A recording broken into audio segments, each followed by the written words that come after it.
أرست زينام كتابات تجراين من نقح أب حبر سرح محبرات بتقرأ كسرح لهم بريزيدنت جزاء من محدار تجراي تعدس وردم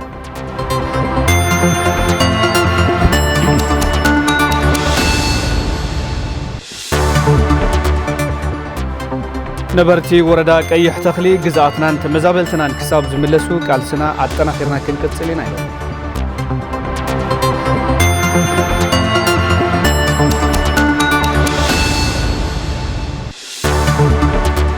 كاب زيناتات وصعي أمريكا زيغاتاتا كاب مأخلاي مبراق بهوصوص كلب وصويها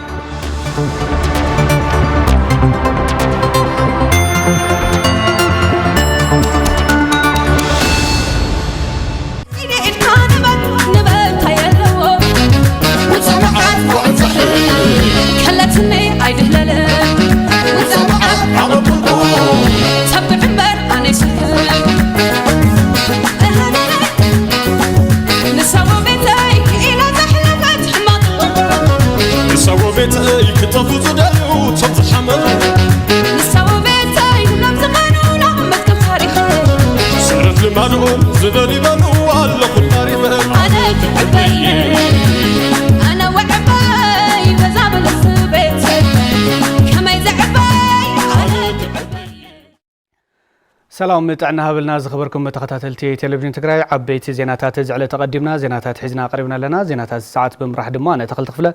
بملكت ቋንቋ سلمون هايلو مسمى سوم ياسير تلفزيون تግራይ بمقان حبرناكم صانحت كنقبرينا سام وداتام صانحكم كتكتاتل دما عدمنايو فلما كان حصرت زيناتات زعلت دحري زحصر مسغاغري مسارتنا فتغبر حزنا تقربي سنه متكتال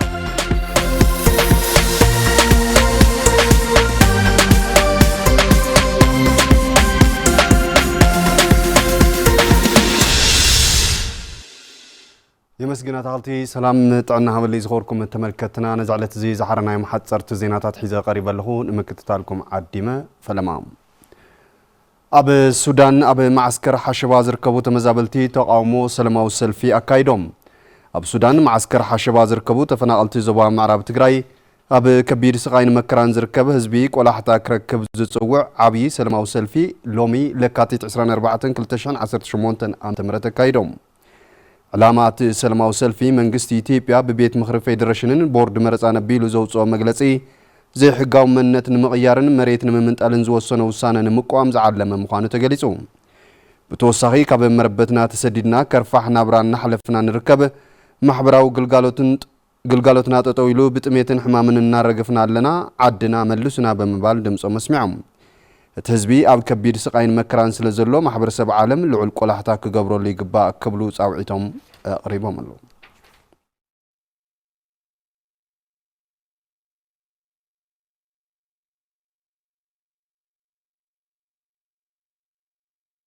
أب فرنساي زركبو تقارو مبال 51 عامت بعلكات 11 مجمار استودبك ألسز بتقراي بعلم أب هاجرات وصا زركبو تقارو بمقنيات مبال 51 عامت بعلكات 11 بستفلالي مدلوات تبعل كم زحلفو زذكريو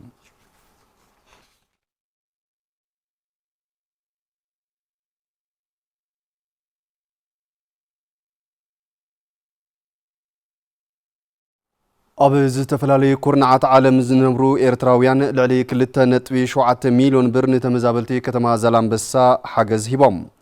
نتي استقبر حاجز ملكيتهم مبره زهابو كنتيبا من محدار كتما زلام بسا أيت تسفا يوطين بتوم قدسات إيرتراويان استقبر الدقاف زناد كم زخونن ركب كلتي يزبي أب متن خاردما عزوز قدا اللو كبل قليصهم تحاجز أبزخ فاسقم نزركبو 560 مراحت سدرا كم استخفافل دما قليصهم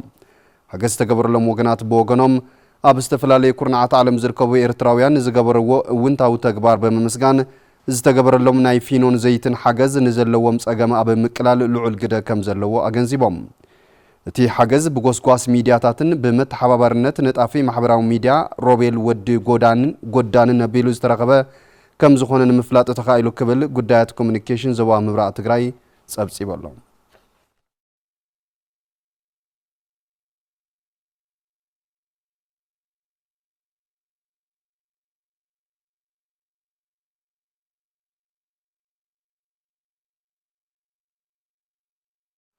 ኣብ ወረዳ ሓውዜን ኣብ ዕሸል ከተማ ዓዲ ሑፃ ክሳለጥ ዝጸንሐ ዝርግሐ መብራህቲ ጎደና ተዛዚሙ ግልጋሎት መሃብ ጀሚሩ ነቲ ዝርግሐ መብራህቲ ጎደና ልዕሊ 1 ሚልዮን ብር ወጻኢ ከም ዝተገበረ ቤት ማዘጋጃ ዕሸል ከተማ ዓዲ ሑፃ ኣፍሊጡ ኣካይዲ ስራሕቲ ቤት ማዘጋጃ ኣይተ ሃይለ ኪሮስ ሃይላይ ኣብ ሳልሳይ ብርኪ ትርከብ ዕሸል ከተማ ዓዲ ሑፃ ካብ ጨረታ ሊዝን ማዘጋጃ ቤታዊ እቶትን ብምግባር ንዕብየታ ዝምጥኑ ስራሕቲ ልምዓት ይስርሑ ምህላዎም ኣፍሊጦም ነበርቲ ስጋት ጸጥታ ኮይኖም ዝጸንሑ ዓበይቲ ጎደናታት ዕሸል ከተማ ልዕሊ 1 ሚልዮን ብር ወጻኢ ብምግባር ዝርግሐ መብራህቲ ጎደና ብምስላጥ ግልጋሎት መሃብ ከም ዝጀመረ ኣይተ ሃይለ ኪሮስ ሃይላይ ኣፍሊጦም ዝዘራረብናዮም ነበርቲ ዕሸል ከተማ ጸልማት ጉልባብና ገበርካ ዝግበሩ ዝነበሩ ምንቅስቃሳት ዘትርፍን ህዝቢ ተጠቃሚ ልምዓት ዝገብርን መብራህቲ ጎደና ብምዝርግሑ ሓጎሶም ወሰን ከም ዘይብሉ ገሊጾም ክብል ሓበሬታን ርክብን ወረዳ ሓውዜን ጸብጺቡ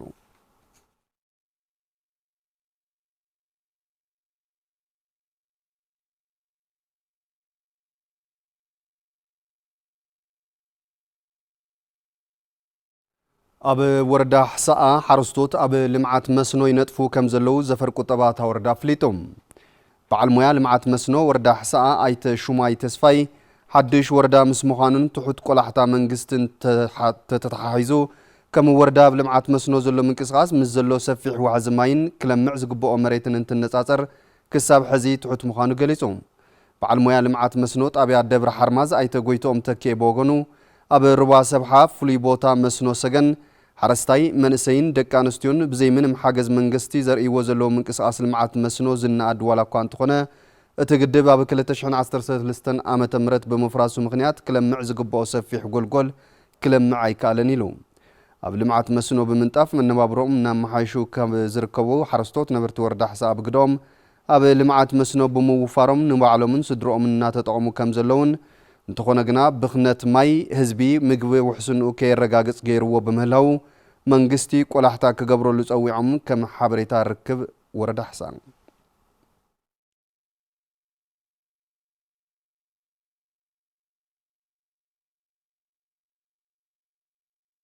ዝኸበርኩም ተመልከትና ነዝዕለት እዚ ዝሓረናዮም ሓጸርቲ ዜናታት እዚኦም ነይሮም ስለትምክታልኩም ኣመስጊነ ሕዚ ናብ መሳርሕትያ ተሃልኩ መሰኩም ሰላም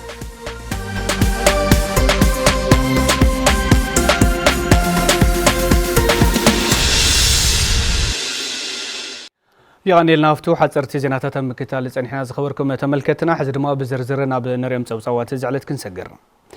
ግዛትናን ተመዛበልትናን ክሳብ ዝምለሱ ቃልስና አጠናኺርና ክንቀጽልና ክብሉ ነበርቲ ወረዳ ቀይሕ ተኽሊ ጣብያ ዓድሓ ገሊጾም ገብረ እግዚአብሔር ገዳሙ ከም ስዕብ ካርቆዩ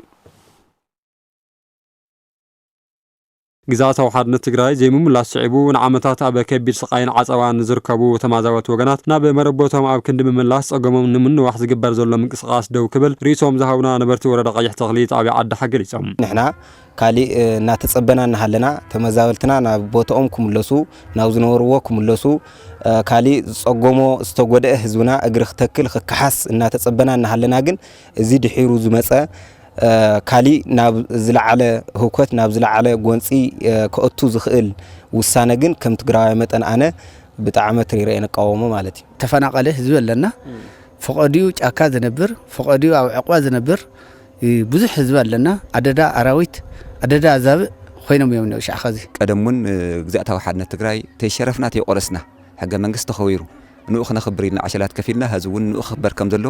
هذين مسألة نجاراتون سلام إن عند المجمرة سلام تنولت لنا تعمريتنا مسرت جرنا تجزأتها حد نرتي تشرفت هلونا ناتي شرفنا حاجة من قصتون تشرفنا نسينا عندلي الزهون صح نزيع مسرت جيرون مسألة من قصت بيخلطينا نقبله قراري سخص دوكمين للنجن قدمنا يتشارفنا هزونين شارفي وعلي بريتيريا بأقباو نابتك بارك شرف بوجن هزب المنجست انتقراي زجبر ترجع قامي تعويعتون كسماع حاتي تمام بزبالة زيرو إدماني يقع خما حدنتنا حمنا يخلتش 13 زينارو بزبالة حرينا نقالسلو إنا نابوليتيكا فالاي كل يخليو جن نابوليتيكا فالاي نقول نجريفنا تجزأته حدنت جن حدا نمصلنا بقى حدا نسمرنا كلنا تجارو بدقي هالبوشتي أنت تقرأ لنا كنسلف لنا وشتنا للف على دمي مسئنا أوش تقرأ كنا صوتنا أوش تقرأ كنا له جزاتنا تمازالتنا نكسب ملصو قال سنة آخرنا كنقصينا ونيلهم أتمنى برتيم جزء حدنا تقرأ دمي قراريسكا وشرارفكا ليكون خم حدر له بتتكلم سرعته ክመሓደር ከም ዘለዎ ህዝብና እውን ንኢሉ ደቁ ዕሸላት መናእሰይ ከፊሉ እዩ ጽባሕ ይኹን ከዚ መሬቱ ቆሪሱ ዝሰጠ መንገዲ ከም ዘየለ ትትደሊ ናይ ትግራይ እዩ ትጸለላ ድማኔ በቃ በበዓመቱ ከም ሓድሽ ፕላን ናውጣኻ ቦታ ግዛእት ሓድነት ናብ ካልእ ኣሕሊፍካ ማሃብ ግን ብጣዕሚ ጽባሕ ይኹን ድሕሪ ጽባሕ ይንቅበለ ናይ መስዋዕት ዝሓትት ኮይኑ ዝግጅእና ማለት እዩ ትማል ኩላይ ተቃሊስና ኣለና ኸዚ ኩላይ ንቃለሰሉ ኢና ንሕና እናሃልና ቦታ ክሻብ ከዝውስ ዓማውት ቁጽር ተሎ ደስ ይብል ብግልጽ ማለት እዩ ሕዚ እውን ግን ክገውጠኩም የመሬትኩም ክሸራርፍ የቆራርስ የዝብል አካል እንተሃሊ ግን ሕዚ እውን በቃ ክንድስ ተኸፈለ ዋጋ ይከፈል አያታትና እውን ከምኡ ዋጋ እናኸፈሉ እዮም አጽኒሑምልና እቲ ቦታ ተገዲድና ከይፎተና ዋጋ ንኸፍል ምዃንና እውን እናፈለጥና ኢና ክነኣቱ ማለት እዩ ስለዚ ቅድሚዚ ግን ንሕና ኣብቲ ናይ ሰላም መስመር ኣለና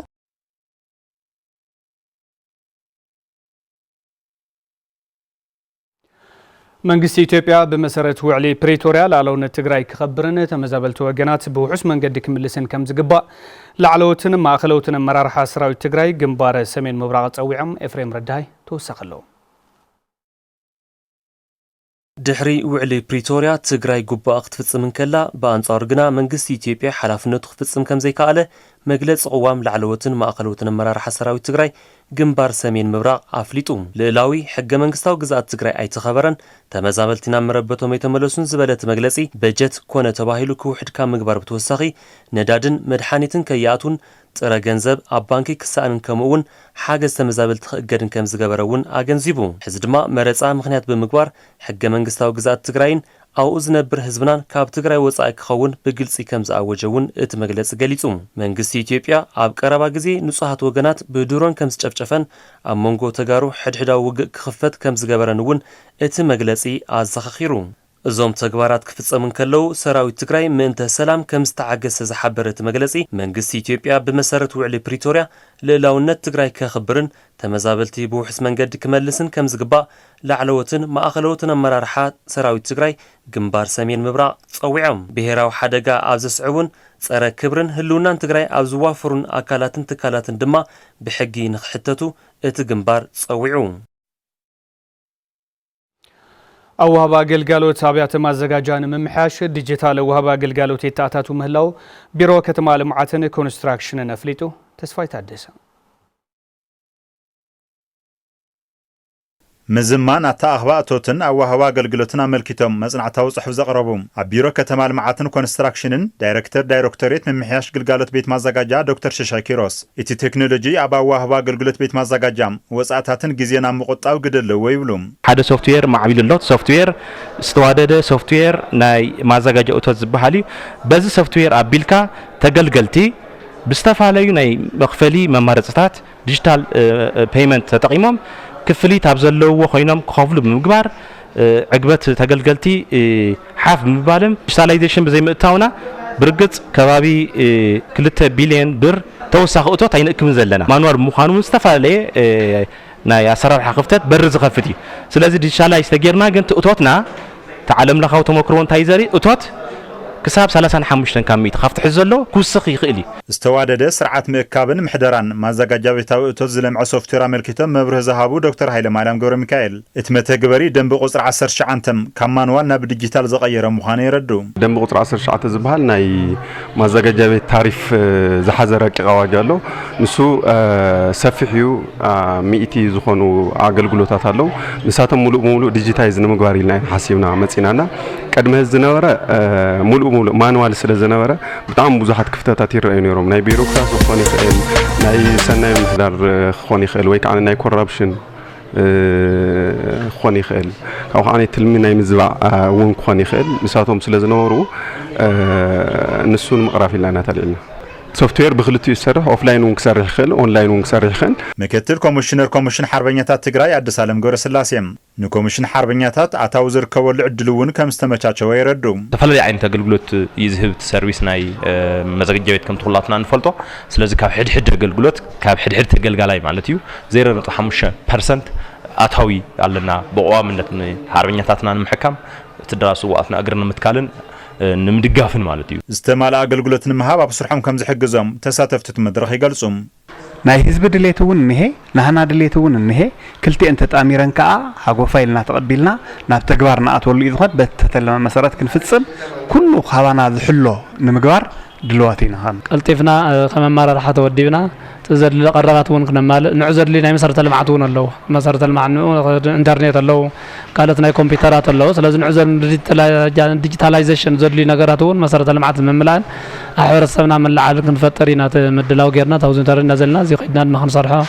يا ملء تصفينا كنت تقول أي نازل حلافي بيرو كتم المعاتن كونستراكشن تجري أي تمانية لا سفهم ديجيتال أو أسرار حمد تتاو كم محياش أقولتن مدفع مزاج جابته أوتوتن بتوسخين مسكومشن حربية تجري بموداد نسدر سواتن محكمة كل جودات كيناتن كم زحجز حبيرهم. سلزي كابتن أبيز ولا ختمات جميرنا نا كلن نابتن حزي عشان كتمات هزلوا يخونا دحر حزز والسخاء بب وبركو أتي أقلقلوت زمناو بزخونه بتكنولوجي بستدقف من قدنا محاو حساب سلازلنا او خلو زمناونات يمص او خلو سلطين صريت اغلغلوتي او خلخا نحربኛታትና ስድራሰዋትና ነው ተጠቃሚ ዝገብሪው ማዘጋጃ ቤታው እቶት ከማኑዋል ናብ ዲጂታላይዜሽን ምእታው ቢሮ ከተማ ልማዓትን ኮንስትራክሽንን ምስ ባንክታት ወጋገን አንበሳን ኤልውን ደደብት ማይክሮፋይናንስን ሰነድ ስምምዕነት ተፈርሚዩ بسدرا نفسير ጸጋይ ወልደ ገብርኤል ብልዕሊ 100 ሚሊዮን ብር ወጻኢ ኣብ ከተማ ዓድዋ ዝተሃነጸ ሙሉእ ቀዳማይ ብርኪ ቤት ትምህርቲ ተመሪቑ ስነ ስርዓት ምረቓ መሳርሕትና ተስፋ ዝጋዓስ በይ ተኸታቲሎ ንሳ ተስፋይ ድማ ከም ስዕብ ታረወያ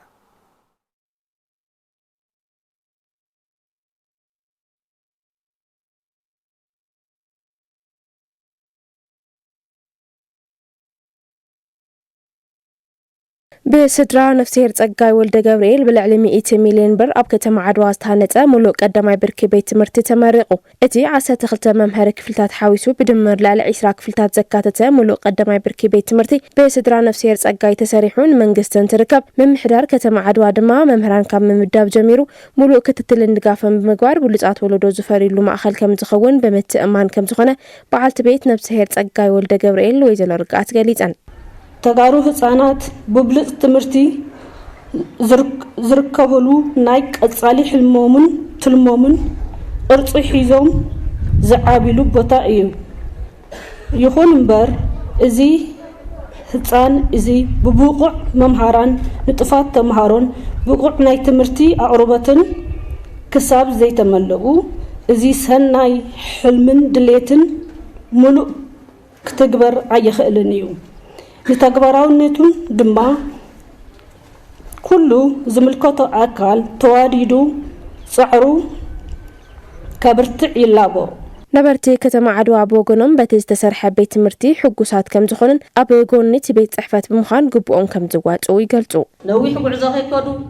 كيدهمو أكوابي أمكم مهارو تمهيرون بوانم نابغزم كاكو زغبره سدرا خم سدرا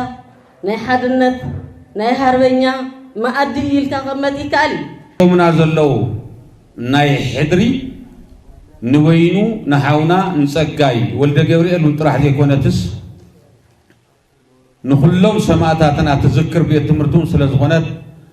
ኩላትና ናትና አይልና ወራይና አይልና ክንንከባኸባ ከምብሌን ዓይንና ክንሪኣ ሓላፊ ቤት ጽሕፈት ትምህርቲ ከተማ ዓድዋ ኣይተ ገብረ ስላሴ ብርሃነ ኣብ ውሽጢ 6 ኣዋርሕ ተዛዚሙ ንምረቓ ዝበቕዐ ሙሉእ ቀዳማይ ብርኪ ቤት ትምህርቲ ጸጋይ ወልደ ገብርኤል ልዕሊ 1200 ተምሃሮ ናይ መምሃር ዓቕሚ ከም ዘለዎን ኣብቲ ከባቢ ንዝነበረ ጸገም ቤት ትምህርቲ ዝቐርፍን ከም ዝኾነ ኣብሪሆም 12 መምሃር ክላስ ኣለዎ 5 አድሚኒስትሬሽን ሩም ናይ ቤት ጽሕፈታት ኣለዎ ናይ አይቲ ክላስ እውን ኣሎ ናይ ህፃውንቲ ናይ ኬጂ ክላስ ኣሎ ናይ መመገቢ አዳራሽ እውን ኣሎ ሽንት ቤት 3 ናይ ወርድያ ቦታ አማሊው ብልዕሊ 117 ሚሊዮን ቅርሺ ዝተሰርሐ ኮይኑ ብሁለቲ ፈረቓ ን200 ተማሃራይ ከተኣናግድ ተባሂሉ ትጽቢት ዝግበረሉ ሰፊሕ ቤት ትምህርቲ እዩ ስለዚ ነቲ ዝነበረና ሰፊሕ ናይ ኣብያተ ትምህርቲ ጽበት ብቐሊሉ ዝፈትሐልናን ኣብ 2019 ሙሉ ብሙሉ ግልጋሎት ንኸበ ምድላው ዘሎ ትካሊ ሓላፊ ቢሮ ትምህርቲ ትግራይ ዶክተር ኪሮስ ጉዕሽ ነቲ ኣብ ትግራይ ዝበጽሐ ዕንወት ኣብያተ ትምህርቲ በተሳትፎ ህዝብን ሰብ ሓፍትን ናብ ንቡር ንምምላስ ኣብ ዝግበር ጻዕሪ ስድራ ነፍሲር ጸጋይ ዝገበርዎ ሰናይ ስራሕ ብምንኣድ ቢሮ ትምህርቲ ትግራይ ዘድሊ ኩሉ ንምምላእ ከም ዝጽዕር ቃልኣትዮም ቢሮ ትምህርቲ ከም ምምሕዳር ኣካላት ከም ህዝቢ ስድራ ነፍሲር ጸጋይ ያው ቤት ትምህርቲ እዮም ሃኒጾምልና ዘለው እዚ ቤት ትምህርቲ እዚ ናይ ወለዶ መህነፂ ንክኸውን ምግባርን ዘይ ምግባርን ከዓ ንሓና ሓላፍነት እዩ ዝኸውን ኣብዚ ዝምደብ ብመምህር ኣብዚ ዝምደብ ኣመራርሓ በብብርኩ ዘለና ኣመራርሓ ኣካላት እዚ ቤት ትምህርቲ እዚ ናይ ማን ናይ ወለዶ መህነፂ ማእከል ንክኸውን ጠንኪርና ክንሰርሕ ይግበአና ኣብ ወረዳ ቀይሕ ተክሊ ከተማ ወርቃ ኣምባ ን158 ስድራ ስዋት ምውፃእ ዕፃ መንበር ኣባይቲ ከም ዝተሳለጠ መምሕዳር እታ ወረዳ ኣፍሊጡ ገብረዝጋቤረ ገዳሙ ድማ ከም ስዑ ቀርቦ እዩ ኣብ ወረዳ ቀይሕ ተክሊ ከተማ ወርቃ ኣምባ ን158 ስድራ ስዋት ምውፃእ ዕፃ መንበር ኣባይቲ ተሳሊጡ ነቲ ብምምሕዳር እታ ወረዳ ንስድራ ስዋት ተሳለጠ ምውፃእ ዕፃ መንበር ኣባይቲ ብምስጋን ብቐጻልነት እውን ቦታ መሃብ ጥራሕ እንተይኮነስ መስርሕ ዝኸውን ካልኦት ድጋፋት ክግበረሎም ስድራ ስዋት ተዛሪቦም ልማዓንቲ ንወሃብ ኣለና ቦታ ለ ጽቡቕ እዩ እኒአ ታወሃብ ለ ጽቡቕ ዕደላ እዩ እኒአ ከምኡ ኢሉ እቶም ንቐረዩ እኒአው ከምኡ ኢሎም እቶም ኣሕዋትና እቶም ንቐረዩ ውላድና እኒአው ወለዲ እኒአውስ حملنا كله حاريتها خن إيه نبرمبه تنحنا نوها ولا نعلم عن تقاس حاريتها إني أتبتالت صبويو كن أنا أوصل بلين زارو ما هاوس مريت نعدل لنا وا مسرح خمن تايني إنه أيو بجتنا حزنا ينقري اللي إحنا توهي وناس وإنا خلنا سئلنا نهري أمبي سقوم سلنا هون تبتانا سقوم سلبتانا زلنا جن حاريتها خي حبرنا دي منقستين صبوات عدد لاقي أو تبتاون صبويو نسدرا سوات كابدك سوات ولد سوات ما أخذ زجرة تتعدد لا صبوي تبتاون مسناي ورد زل هفت جنة قمت تقميتو بعد تبعتين بلكا كم بعلي توصلت له صبو تعدد لأنه ست تعدي لدماي ناتم سوات قوام مثلا نخون نحن عون كيشيات نخون باستفعال على من نخيشر شر أو سريحنا خن نورلن كن لوطينا نحس توكالي حربنيات التوردا أيتا عديسو قبر هيوت بوغنو نعدو من هزبو من يلوم كورما سوات نزخافولو سدرا سوات محقازن كبر مهابن كت أنا خرط أويعم نزا عدي لهم يوم هيوتون كفيلو ولا زكوا هزبو أم تزيكونا تكال زلو تاريف زلو سدرا سوون بدن بي مستي وردنا ترارات ورداون بدن بي مدبيلو قدامي مدبيلي حيزو زلو ترى حزز يخونس عبي كبر زقبوهم مثل زخونتهم سدرا سواتنا نقصالون تزدلي كابز بلعلون كن نصعر حلافنتنا سرحنا سلا زخونه نتقالسنو لينا سرحنا لينا زلنا مالتين أكايد سرح بيت مزاجا كتما ورق أمبا يتفساتين جورا هوريم اتستخايد موسعة منبري نوسو كوفو 140 كاري مخانو بمجلاس بدمر خلتنا تخلت هكتار صفحات مريت مخانو ونجلسهم وزحمة قدر زلو 158 نحدا كزحز خل أو تي هكتار تمام رحون بتمام رحصورة 140 كاري تلازي أوزي 158 هربنيان سدراسون قدر زلو صفحات مريتو كلتنا تخلت هكتار أكابي تلازي بيس مزاجا ياوزي مستورة داون مدو خينو ناصر حسن هيو لمزان ياو كن خاص يزنيام دلنا ياو خاوي 28 مرحي سدرا كحسا خن خاصينا ودينا أوزي ياو هنودو أزقبنا ياو خاوي 30 حالين مليون قرشي بجتنا ياو كحسنا نركب مالتي تلازون قطاس سنون كحسنا قد التفنا تنقريان زلو هربنيان سدراسون ያው አልቲፋን ሆል መንገድ መምቻው ይኮኑ ማለት ዋና መሐዳሪ ወረዳ ቀይሕ ተክሊ አይተ ገብረ መድህን መረሳ ቦገኖም እቲ ሙጻዓጻ ንኻልእ ግዜ ከም ተሳለጠን ስድራ ሃርበኛታት በቀጻልነት ድጋፍ ንምግባር ከም ዝስራሕ ሓቢሮም ኣብ ከተማ ወርቃምባ ታሚት 40 ካሪ ናግሓስና ዓመት ዓመት በብ ደረጃው ንኹሉ ስድራሱ መሬት ከንዕድል ትልም ሒዝና ናተንቀሳቀስና ኢና ዝርከብ ማለት እዚ መሰረት ገይሩ ከዝውን ን158 ዝኣክል ስድራሱ ብዕጫ مريت كان عدلنا خذلهم مع أنت مالت تنميتن 58 مريت بامعيتها شحات خاصة حسنا أنا رخينا ين ناي منقص بهالمريت يلا ركم تملكتنا زينات التلفزيون تقرأ حزون ناقد اليوم سعبو تبصوت بيزنس زعلتي قرب دحرز حصار مسكا قريش دمام مسرحتنا لوان قبل خيدان تبصوت بيزنس حزاتنا تقربين حورنا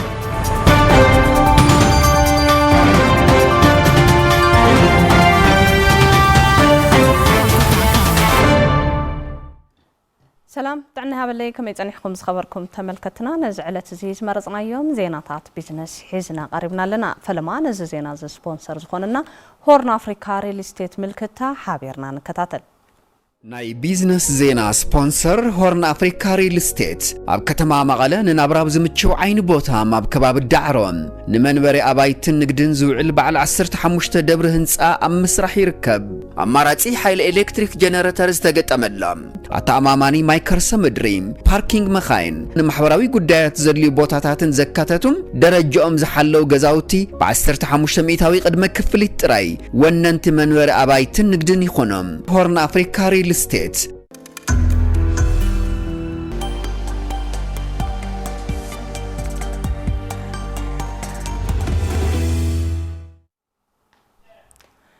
هورن أفريقيا ريل استيت مسجنا فلما نبص مرتنا يزينا هنسجر حبر سراح محبرات قطبات تجراين من نقاح عزز قدس لزلون كم من قستي تقرأ هيبكا 5 سراح بريزيدنت جنرال تعدس ورده كليسوم بريزيدنت تعدس نزز قلصو ايجنسي حبر سراح محبراتن لمعات عداقان تجراي ابداق ما هنساتن سجر قطبانا ملكيتو مس مدركتي اكالات ابز السالط اوزتايو تعدل دانيو اوادي دلنالو قبر مدهن تولد مدهن دما كم صعب كاربلنايو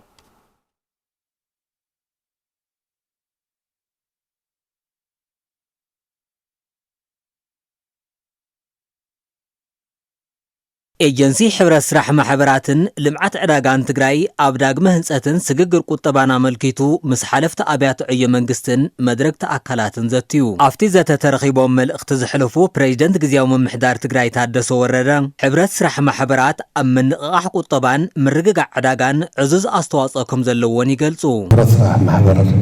ትግራይ ብዙሕ ከም ዘሎ ብዙሕ ቁጠባታት ከም ዘሎ ብዙሕ ምንቅስቃሳት ከም ዝነበረ ይፍለጥ እዩ عندما نقرأ كل ملايين أو حرشة الله أو manufacturing الله أو industry أو construction الله أو housing الله علاقة أو من الله أو كل ملايين من قصاص كرايه ولا بالتالي من قصاصه علاقة كركب علاقة كراجعان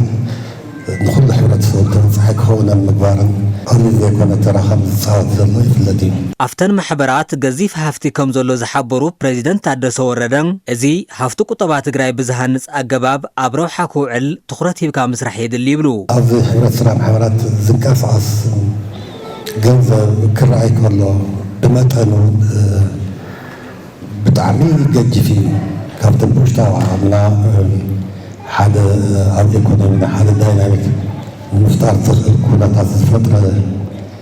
سلوز خانة أو زي نمو تورات حدا بيت إيو طلع زي كونس ناي ملا أولاد كاميني ناي منغستي ناي كل ملكوتو بطالة لما ناي هزوي سلام خانة كم بتاتينا تورات غيرنا كنكاتا دلو تورات غيرنا أو ظلنا أستاذ أكنو في صراحة تبغى تلاقيه كنا على مقران زخر كنا نفتاري ሕብረት ስራሕ ማሕበራት ኣብ ዳግመ ሕውየት ትግራይን ቁጠባዊ ተጠቃምነት ሕብረተሰብን ግድኣን ይፍጽማከም ዘለዋ ዝገለጹ ሓላፊ ኤጀንሲ ሕብረት ስራሕ ማሕበራትን ልምዓት ዕዳጋን ትግራይ ኣይተ ብሩህ ዘፈሩ ነቲ ዓውዲ ብመንግስቲ ግቡእ ደገፍን ክትትልን ክግበረሉ ከም ዝግባእ ይገንዝቡ ካላት ኤጀንሲን ሕብረት ስራሕ ማሕበርን ኣብ ናይ ትግራይ ዳግመ ሕውየትን ህንፀትን ብፍላይ ኣብ ገጠርን ከተማን ዘሎ ህዝብና ኣጠቓላሊ መንግስቲ ሰራሕተኛና ኣብቲ ናይ ኢኮኖሚ ተጠቃምነት ማለት እውን ብምውዳብ بمفراي بمعوارن بملكاحن كوتاس كل عينة أقولت أما غايز اللون كده زلعلة سلزبانة أي من قصتي قبوق دقاف كرهبان كله أما راح حاز قبوق تخرج تخجبر وتبين أخطوط حزن سقبعة كل ما داينا يكون معبد ما أخل غيرن زين كسعسا نتلوتون كم ساعة زغلا نايهزلي بدايات سلزبانة نزي قبوق تخرج كواب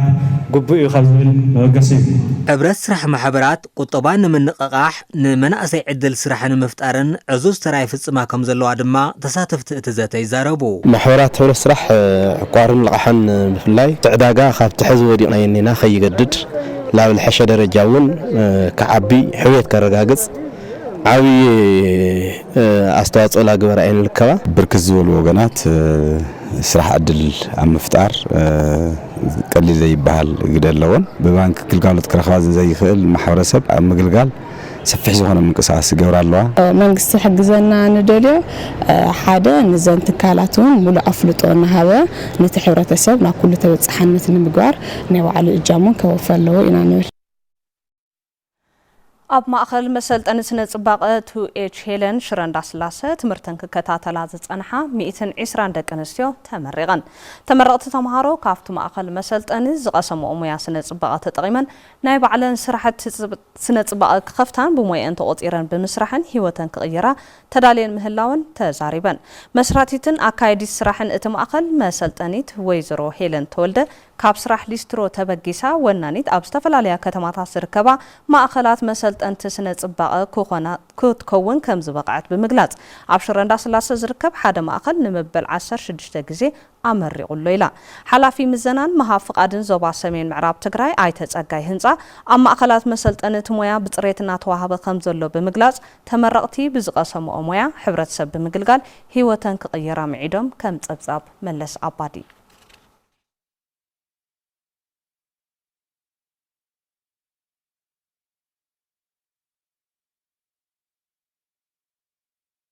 ዝኸበርኩም ተመልከትና ሕዝርማ ኩነታት ሸርፍ ወፃእ ዘርኢ ሰደቃ አንጊደ ኣቐዲመ ክሰናበት ለዋም ገብረ ኪዳን ምሳኹም ጸኒሐ ሰላም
ጸብጻዋት ቢዝነስ ተኸታቲልና ተመለስና ዝኸበርኩም ተመልከትና ዕለታዊ ዜናታትና ንምዛም ዝቀረና ጸብጻዋት ስፖርት ዝዕለት እዩ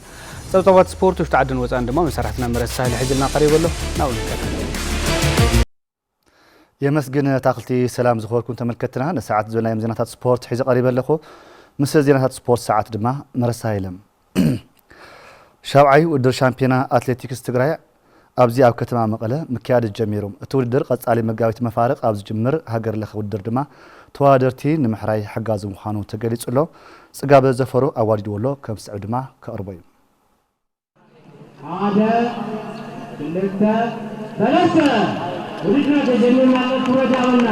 ሰላምን ሓድነትን ትግራይ በዝብል ቴማ ሻብዓይ ሻምፒዮና አትሌቲክስ ትግራይ ኣብ ከተማ መቐለ ምክያድ ዝጀመረ እንትኸውን በቲ ዝተመዝገበ ውፅኢት ሕጉሳት ምዃኖምን ዝያዳ ድማ ብቕዓቶም ዝፈተሽሉ ውድድር ምንባሩ ዕዉታት ኣትሌታት ይገልጹ ላይ ብጣዕሚ ጽቡቕ ውፅኢት እዩ ምክንያቱ ዝሰራሕዎ ስልጣኒና ሆነ ለስራሕና ፕሮግራም እዚ ውድድር እዚ ንምጥን እዩ ነይሩ ጽቡቕ እዩ ነይሩ ሓሪፍ እዩ ውድድር ከዓ ጽቡቕ እዩ ነይሩ ከምዚ ዓይነት ውድራት ብጣዕሚ ጽቡቕ እንዲዝ ኣቋምካ ለባዕልካ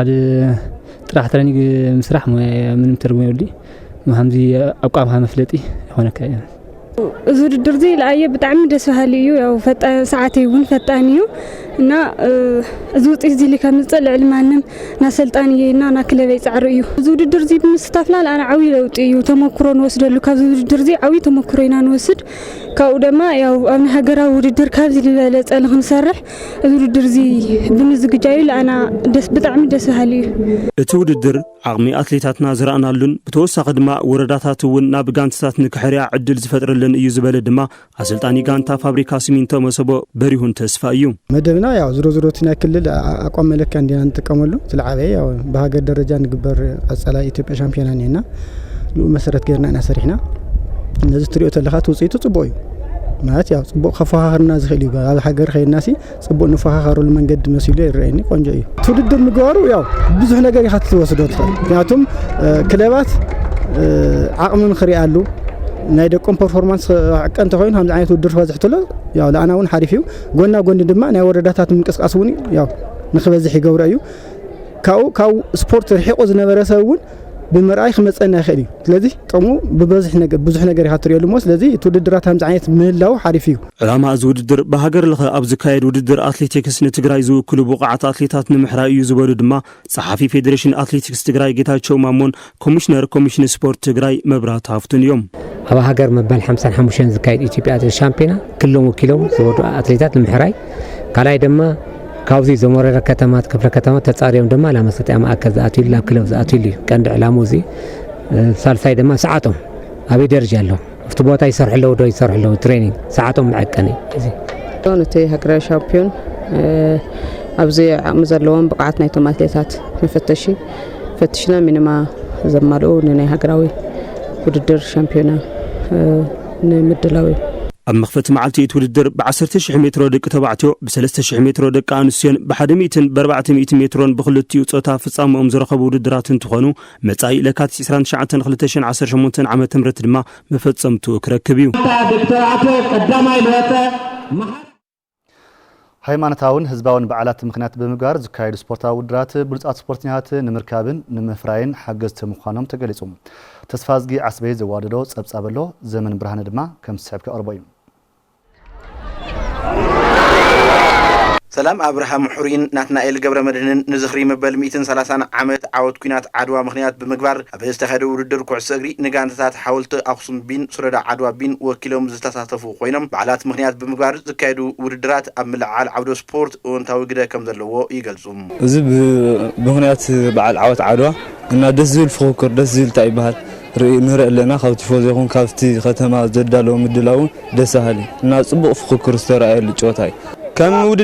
موددر عوي أبركت له كم حلقة تصادق نعوي المنقد فطر جن كل المحدارات أو كم صارح خلاني كم دي عينة وددر تكاتي سبورتنيا أم فراي عبي جدا كم زلوز قلتو وتم تصاوتي ببدرجو أب استفلاليو هاجراو ليج سات فاجان تجراي أب كم دي عينة وددر تساتيفهم زحشة بقعد نزاريو تصاوت تعدل كواي جبا يبلوم وناي تجراي كلها عدن زلوا وتجات تخري الله تودعوا عن قلنا عمت ميدا خطرت الله ودع 20 قلنا عمت كاني أكاديم خطرت الله يخبدي عدنا فرنج خطرت الله ودع 19 عمت يعلمنا خو شاطئ أو نحنا باش خطرت الله عندك 10 عمت غيرو أو أكاديم جنا أبي خطرت الله لكن أما عازي عبي الكاتر فخط قطر زجبر عين تبع سجريني عدنا جن نصن غيقون ما نتقاطعي هذا على بركن واضح كله ذكاء لهم كلنا حلفتني سبورت مفكرت جن أو عواي يكسر خلوني أسلطاني كانت حاول تقسم بي إن راستكين أسلطاني كانت سولو عدوا بي بنيام كبدن بوغنم أبي استفرالي كانت زركو تزاوتي تم ترخيبهم بوزحي بولصات تزاوتي ببقع كم زكال يزاربهم صاحب حزي بتلي يفتن بريمير ليج ساتفانا إثيوبيا بريمير ليج ساتفانا تግራይ ከተማታት ዘሎ ጋንታታትና ብዙሕ ንተጋሩ ብዙሕ ጠመተ ይባል ዝነገር እዚ ድማ ክስተኻኸል ኣለዎ ጣዕሚ ዓዊ ኣውንታው ግደሎ ያው ግን ተመፍታ ዓበይቲ ክላት ዘሎ ካብ ደገ ዝመፁ ተጫወቱን ዝሐሽ ተጫወቱ ይኾኑን ቶም መሕዳራት ናይቲ ከተማ بجت يقولون تخلى تبجت هي اللي لهم كنت يقولون كوز عبي تجاتا يلا أو زكايد لنا مسوا كابيز لنا مسوا تحيزتهم عبيت كلابات ما تين إذا تزري أو تغرت تزجورالو بعلات مغنيات بمقبار أبز سنة أو الدر أبز سفر لها كتمات تجرا يزركو كرمحذي بقعتهم كر إلو زخولو مردخ زتساتف له عد المخانز قال دمام أتحاوري كيد سرح سبورت كتما عدوى زر علم زر أيوم برك خلل كلن كتماتاتن ورداتاتن زراخو عينت ناي ملا صوتاتاتن سبورت فيستيفال يلن تطويل እዩ ስለዚህ ከምዚኦም ግን በዓላት ምክንያት ብምግባር ብርክት ዝበላ ወረዳታት ብሓደ ዝተፈላለዩ ስፖርታዊ ውድድራት ገብራ ከሎ ሓደ ተም ስፖርተኛታት ዓቕሞም ዘርእሉ ዝምዕብልሉ ኣብ ውድድር ዝሳተፍሉ ምሩፃ ዝኾኑ ስፖርተኛታት እውን ወፂኦም ዝረኣይሉ መድረኽ እዩ ስለዚህ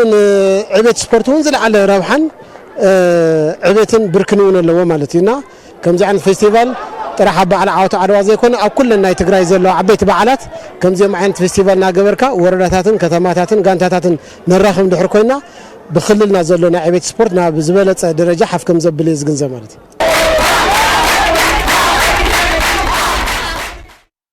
زخوركم تملكتنا نسعد زبلنا يوم زينات سبورت تلفزيون تجراي نزيو مسلنا يوم نبت أخذتكم لساكم وجني أبزازي ملخو سلام